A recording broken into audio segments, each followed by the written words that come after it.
Dans le monde du cinéma, tout n'est pas que fiction. Parfois, ce que vous voyez est aussi réel que possible. Des blessures accidentelles aux surprises non scénarisées, nous plongeons dans 15 scènes de films où les acteurs n'étaient pas seulement en train de jouer. Ils vivaient le moment. Préparez-vous à découvrir les histoires vraies derrière certains des moments les plus inoubliables du cinéma. Voici 15 scènes de films qui étaient complètement réelles. Numéro 1. Django Unchained. La véritable blessure de Leonardo DiCaprio. Au cœur de la saga viscérale et sans concession de Quentin Tarantino, Django Unchained, un moment de réalité non planifié, a accentué l'intensité d'un récit déjà captivant. La scène se déroule alors que le personnage de Leonardo DiCaprio, Calvin Candie, un impitoyable propriétaire de plantation, s'engage dans un échange animé à la table du dîner. La tension monte jusqu'à ce que DiCaprio, tellement absorbé par son rôle, frappe sa main contre un verre, le brisant involontairement. Le verre a coupé sa main, provoquant un véritable écoulement de sang. Pourtant, en témoignage de son engagement et du pouvoir immersif de sa performance, DiCaprio n'a pas rompu le personnage. Au lieu de cela, il a incorporé cette blessure imprévue dans la scène, repoussant les limites entre l'acteur et le personnage, la réalité et la fiction. Cet incident n'a pas simplement ajouté une couche d'authenticité à la scène, il l'a transformée en une exposition viscérale d'émotions brutes et de physicalité. Le sang sur la main de DiCaprio n'était pas simplement un effet spécial ou la création d'un maquilleur, c'était réel, donnant à la scène une urgence et une authenticité encore plus immédiates. Ce revirement inattendu des événements n'a pas déraillé la scène, au contraire, il a renforcé la tension et la gravité du moment, offrant au public une sensation presque palpable de réalisme que peu de films peuvent revendiquer. L'impact de la véritable blessure de DiCaprio a résonné au-delà de l'écran, créant un buzz parmi le public et les professionnels de l'industrie. Cela en dit long sur son dévouement à son métier, sa volonté de surmonter la douleur physique et sa capacité à improviser dans des circonstances imprévues. Ce moment, mélange de récits planifiés et de réalités non scénarisées, définit non seulement Django Unchained en tant que film, mais témoigne également de la nature imprévisible et parfois dangereuse du jeu d'acteur immersif. Il rappelle aux spectateurs que derrière le vernis de la magie du cinéma se trouve le potentiel d'une expérience humaine authentique, aussi crue et réelle que possible. Numéro 2. Le Parrain. Marlon Brando et le chat non scénarisé. Dans Le Parrain, Vito Corleone de Marlon Brando est inoubliable, en partie grâce à une co-star non planifiée, un chat errant. Cette scène d'ouverture emblématique, sombre, est transformée par l'inclusion spontanée du chat que Brando a trouvé sur le plateau. En caressant l'animal, une couche subtile est ajoutée à son personnage. Le calme du chat contraste avec la présence intimidante de Vito, symbolisant sa nature double, tendre mais redoutable. Cet élément non planifié met en valeur non seulement l'adaptabilité de Brando, mais approfondit également la mystique de Corleone. Le chat devient une métaphore de son pouvoir imprévisible, faisant de ce moment non scénarisé l'un des plus mémorables du cinéma, illustrant comment parfois les scènes les plus marquantes sont celles qui sont complètement réelles et non planifiées. Numéro 3. Retour vers le futur, partie 3. La quasi-pendaison de Michael J. Fox. Dans Retour vers le futur, partie 3, le personnage de Michael J. Fox, Marty McFly, fait face à une pendaison mise en scène qui devient périlleusement réelle en raison d'une erreur de montage. Pendant le tournage, la corde s'est resserrée de manière inattendue, laissant Fox lutter véritablement pour respirer. Ce moment alarmant, initialement pris pour une interprétation exceptionnelle, a entraîné un sauvetage rapide de l'équipe. L'incident a profondément marqué la distribution et le public, suscitant une réévaluation cruciale des protocoles de sécurité sur le plateau. Malgré la frayeur, la scène est restée dans le film, servant de rappel frappant des risques que les acteurs prennent pour l'authenticité. La vraie peur de Fox et sa lutte pour la survie à ce moment-là ont ajouté une couche non intentionnelle d'intensité au film, en faisant un moment mémorable et une histoire édifiante dans l'histoire du cinéma. Numéro 4. À la recherche du bonheur. L'émotion brute de Will Smith. Dans À la recherche du bonheur, Will Smith n'agit pas seulement. Il incarne l'histoire vraie de Chris Gardner, un homme luttant contre des obstacles insurmontables. Sa représentation est approfondie par son expérience de père dans la vie réelle, infusant chaque scène d'une résonance émotionnelle authentique. Le moment climatique, où les larmes de Smith se mêlent à la joie de Gardner, transcende l'écran, touchant les cœurs des spectateurs du monde entier. Ces larmes sincères reflètent non seulement le voyage d'un personnage, mais aussi une libération profonde et personnelle, faisant ressentir au public chaque revers et triomphe. Les critiques ont salué la performance brute et puissante de Smith, la qualifiant comme l'un des rôles les plus impactants de sa carrière. Le film fait plus que raconter une histoire. Il inspire et nous rappelle la résilience et le potentiel en chacun de surmonter et de réussir, transformant une expérience cinématographique en un voyage profondément relatable et émotionnel pour les spectateurs. Numéro 5. Les Dents de la Mer. La véritable terreur vécue par Suzanne Backlini. Dans le thriller de 1975, Les Dents de la Mer, la véritable terreur vécue par Suzanne Backlini, qui incarnait Chrissy Watkins, la première victime du requin, est palpable. Lors de la scène emblématique de l'attaque du requin, Backlini ne savait pas quand elle serait tirée sous l'eau pour simuler l'attaque, ce qui a conduit à des expressions authentiques de peur. Cette incertitude, combinée au dispositif mécanique conçu pour imiter les mouvements d'un requin, a créé une expérience étonnamment réelle. L'intention de Steven Spielberg de capturer une véritable terreur a payé, car le public était saisi par l'émotion brute et le chaos de la scène. Les cris et les luttes sincères de Backlini n'ont pas seulement représenté la peur. Ils l'ont évoquée, faisant de la scène un moment déterminant dans le cinéma d'horreur. L'authenticité de sa terreur, amplifiée par les techniques de tournage novatrices de Spielberg, a assuré que l'image d'une menace invisible qui se cache sous la surface entrait les spectateurs pendant des générations. Numéro 6. 40 ans, toujours puceau. L'épilation de la poitrine de Steve Carell. Dans 40 ans, toujours puceau, la scène d'épilation de la poitrine de Steve Carell est aussi réelle que hilarante. Carell, déterminé à l'authenticité, a subi une véritable épilation, et ses réactions douloureuses sont authentiques. Esseuse cris improvisés, y compris la célèbre phrase « Kelly Clarkson », étaient des réponses spontanées à l'inconfort intense. Ce mélange de vraie douleur et d'humour a résonné auprès du public, qui a ri tout en éprouvant de la sympathie pour sa détresse visible. La volonté de Carell de ressentir une véritable douleur pour son rôle a non seulement renforcé la comédie, mais a également ajouté une couche de compréhension à la scène, en faisant un moment marquant du film et un témoignage de son engagement en tant qu'acteur. Numéro 7. Alien Resurrection. Le panier de basket de Sigourney Weaver. Dans Alien Resurrection, le panier de basket de Sigourney Weaver n'était pas seulement un moment cinématographique, c'était réel. Chargé d'un panier en arrière presque impossible, Weaver s'est entraîné sans relâche. Son succès à l'écran n'était pas le produit d'effets spéciaux, mais de pure habileté. Un fait qui a étonné à la fois la distribution et l'équipe technique. Leurs réactions sincères de surprise et d'admiration ont été capturées à l'écran, ajoutant de l'authenticité à la scène. Ce moment n'a pas seulement mis en valeur le dévouement de Weaver, mais aussi les lignes floues entre acteurs et personnages, en faisant un témoignage du potentiel humain et de la persévérance.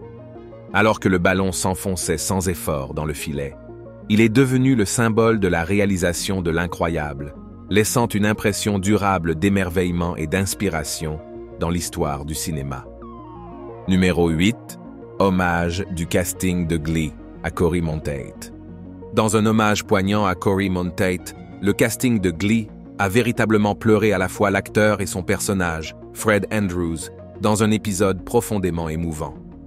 Ce segment a transcendé la narration traditionnelle à la télévision, car les larmes et les émotions affichées n'étaient pas de simples performances, mais de réelles expressions de deuil des acteurs. L'épisode est devenu un mémorial public, permettant à la distribution, à l'équipe et au public de pleurer collectivement et de se rappeler l'impact de Monteith. L'authenticité de leur chagrin a résonné auprès des téléspectateurs, créant une connexion profonde entre l'émission et son public. Il a mis en évidence la puissance de la télévision non seulement pour divertir, mais aussi pour fournir un espace pour des expériences humaines partagées. Ce mélange de réalité et de fiction a offert un hommage unique et émouvant, faisant de l'épisode un moment mémorable et sincère de l'histoire de la télévision, où les émotions de la vie réelle étaient partagées ouvertement et vulnérablement, comblant le fossé entre le public et l'écran. Numéro 9. L'espion qui m'aimait. Le saut à ski de James Bond. Dans le domaine des cascades cinématographiques, peu peuvent revendiquer l'audace pure et la beauté à couper le souffle du saut à ski dans L'espion qui m'aimait, un moment marquant de la franchise James Bond. La scène se déroule au milieu d'une poursuite en ski palpitante, un élément signature de la série Bond, réputée pour son mélange d'élégance et de danger. Alors que l'agent 007, poursuivi par des ennemis implacables, dévale les pentes enneigées, le public assiste à un spectacle de vitesse et d'agilité. Le point culminant de cette poursuite n'est pas seulement un témoignage des compétences de survie élégantes de Bond, mais aussi un moment qui se graverait dans l'histoire du cinéma. Le véritable héros derrière ce saut périlleux était le cascadeur Rick Sylvester. Debout au bord d'une montagne imposante, Sylvester a effectué un saut à ski qui s'est conclu par un atterrissage en parachute à couper le souffle. Il ne s'agissait pas du travail de la magie du cinéma ou des effets spéciaux, mais d'une véritable démonstration de courage humain et de compétence. La cascade nécessitait non seulement une puissance physique, mais aussi un air inébranlable, alors que Sylvester dévalait la pente, se lançait dans les airs et comptait sur son parachute pour le ramener en toute sécurité au sol. Le tout, tandis que les caméras tournaient pour capturer cet exploit incroyable. Capturer cette cascade était déjà un défi monumental en soi. L'équipe de tournage devait attendre les conditions météorologiques parfaites, une fenêtre d'opportunité où le ciel était dégagé et les vents favorables.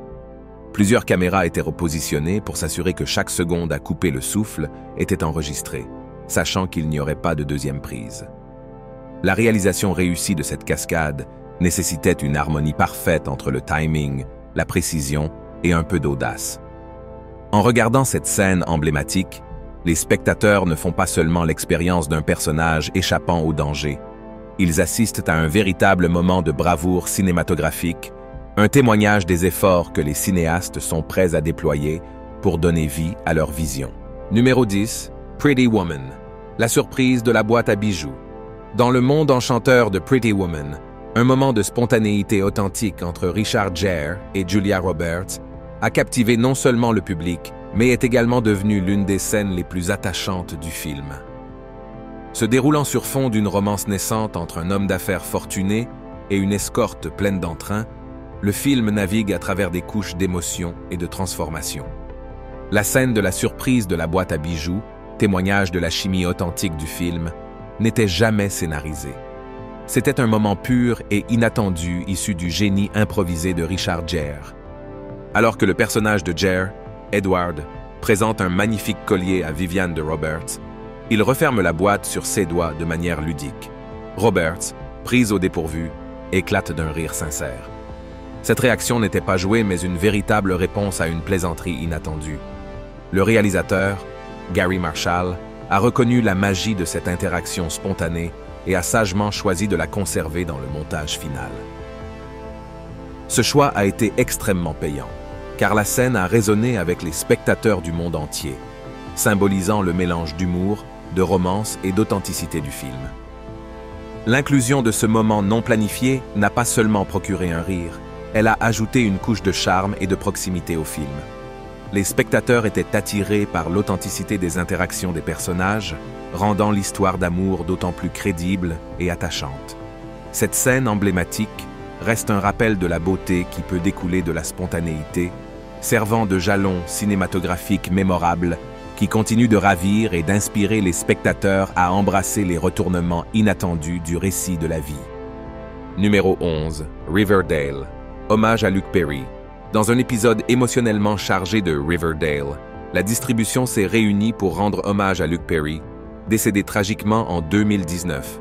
Perry, connu pour son rôle de Fred Andrews, le père du personnage principal Archie, n'était pas seulement un personnage de l'émission, mais une figure aimée sur le plateau. L'épisode intitulé In Memoriam n'était pas simplement une autre intrigue, c'était un adieu poignant à la fois au personnage et à l'acteur. Alors que la ville de Riverdale pleurait Fred Andrews, les acteurs pleuraient Luke Perry. Leur chagrin n'était pas seulement une mise en scène, il était réel, brut et palpable. L'émission mêlait habilement la réalité et la fiction, permettant à la distribution d'exprimer leur douleur et leur respect réel pour Perry. Ce n'était pas seulement joué, c'était un groupe de personnes se rassemblant, partageant leur chagrin et leurs souvenirs d'un collègue cher. Les larmes versées par Archie, interprétées par KJ Apa, et le reste de la distribution n'étaient pas seulement pour leurs personnages à l'écran, mais constituaient un déversement direct de leur perte personnelle. Cette authenticité a profondément résonné auprès des téléspectateurs, nombreux à avoir grandi en regardant Perry dans Beverly Hills 90-210, et l'ayant suivi à Riverdale.